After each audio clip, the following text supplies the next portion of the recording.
What's up, soldiers? Your boy Chris here, CaribbeanPod.com, vibes up in the kitchen. Getting hot outside. Caribbean boy, I love the heat.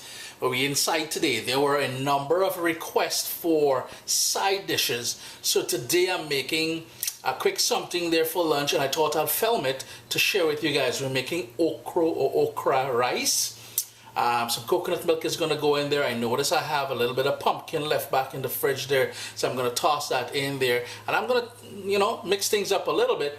But people want side dishes all they get in, man. Vibes it up. I'm using a wide pan here just for the camera to be able to pick up things easier for you all, but you can use any sort of pan or pot that you like cooking rice dishes in. I've got here some coconut oil. That is about a tablespoon of coconut oil on a low flame. And as I usually start off these things, I love starting off with the flavors, stuff that's really going to build those flavors for us. So here I have a small onion, and the pieces of stuff you see on the knife there, that's just some peppers and the pumpkin and stuff like that that I chopped up. And I've got 3 cloves of garlic that I chopped up finely. My heat is on low, so you're not going to hear that sizzle yet. But that's the whole idea. I want to sort of bring that up to temperature slowly to get that to sweat down and release the flavors without burning. Next up, we're going to go in with 1 scallion that I gave a rough chop to, and about a tablespoon of chopped parsley. Go in with some fresh ground black pepper. Heat's still on low, by the way. And I've got some fresh thyme. I'm just going to go ahead and those leaves in there. We don't need the stems. Just some of the leaves, maybe about 5 sprigs of this thyme would be enough. Heat still on low. Let that cook down for another 2 minutes or so. Now this ingredient here I'm going with now is not Caribbean. There's nothing Caribbean about it. However, I like using it. I have here some saffron, and that's going to give it some color. Now if you don't have saffron, you can always go in, just need a little bit of that, and this is one of those things that you don't go in too heavy with. You can go in with some turmeric if you wanted, and that's going to give it a little bit of color and flavor, and the same thing will be achieved with the turmeric. I've got here 1 bird's eye pepper, or bird pepper as we call it in the Caribbean. If you don't like spicy, you don't have to put it. If you don't have these, you can use any sort of spicy pepper. And be mindful of the heat level that you like or that you can handle. I've also got here about half a cup of chopped bell pepper, just to give it some color. We eat with our eyes, it's very visual, and we're trying to keep this vegetarian or vegan as well, so by adding all these colors in here, it will be more attractive to the eye. I'm just going to give that a quick stir just to soften up the pepper a little bit.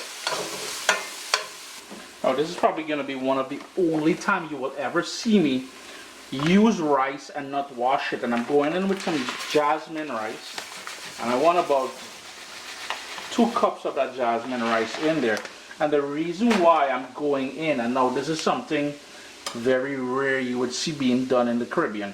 The reason why I'm going in without washing it is because I want to coat the rice grains with that flavorful oil that we have here. We've got that saffron in there. We've got that the thyme, the parsley, the garlic, the onion. So I'm just toasting the rice a bit to bring out some of the nutty flavors from that rice.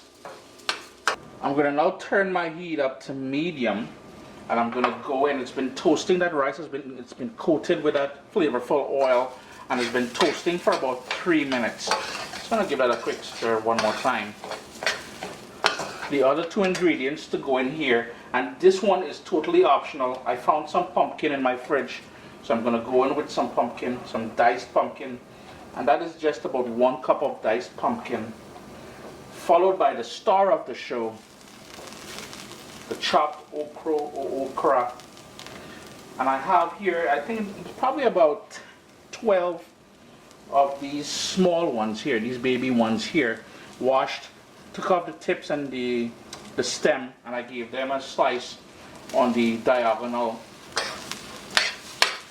Give it a quick stir just to incorporate everything. kitchen is smelling wicked as usual. And I dare any non-vegetarian or non-vegan to tell me this dish is not just simply incredible after you've given it a try and tasted it. I'm telling you, I'm going to make you into a superstar with this. Your family, your friends, whoever tried this one, they're going to be begging you for the recipe. Take all the credit. I ain't need no credit. Trust me. Tell them it's your thing. Now we need some liquid to bring this together, but before we put the liquid, I'm going to go in with salt.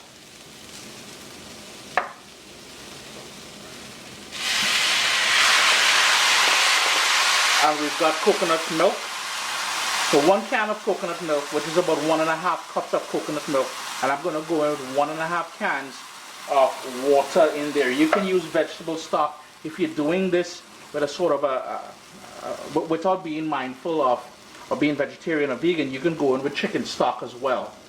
You can see the lovely color we already starting to develop from the saffron that we added in there. Like I said, you can use turmeric as well and achieve the same thing. I don't want to over stir this because the more I move it, the more starch is going to be released, and then it's going to become very, very soupy.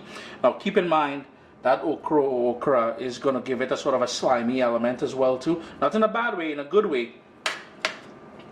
So we just want to be mindful of that. I just want to bring that up to a boil now. I can see bubbles starting to come up here, so I'm going to turn my heat down all the way down to low. Put the lid on there and allow that to cook until the rice is nice and fully cooked all the way through, plump. It's been going for about 6 or 7 minutes now, and you can see that the rice grains are starting to go nice and plump. We're taking on that nice color in there. And I want to mention a couple things. One, if you're using vegetable or chicken stock in here, you may want to salt the dish after you've added that, because most of those store-bought stocks will have a lot of sodium in there. The other thing is I'm using jasmine rice in here, and but you can use whatever rice you have at home and you're comfortable using. Just adjust the cooking time as well as the amount of liquid that you use in there. Lid back on, and I'm going to continue cooking that until it's nice and plump and all the liquid is burnt off.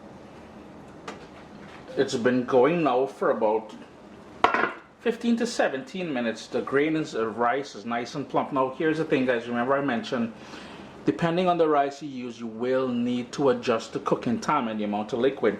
There's tiny bit of bubbles I'm still seeing, which means there's a little bit of liquid left. I'm going to turn my stove off because I know this pot, there's a sort of a thick metal base on the bottom, a core with copper, which would retain a lot of that heat. So I want the residual heat to continue cooking the rice.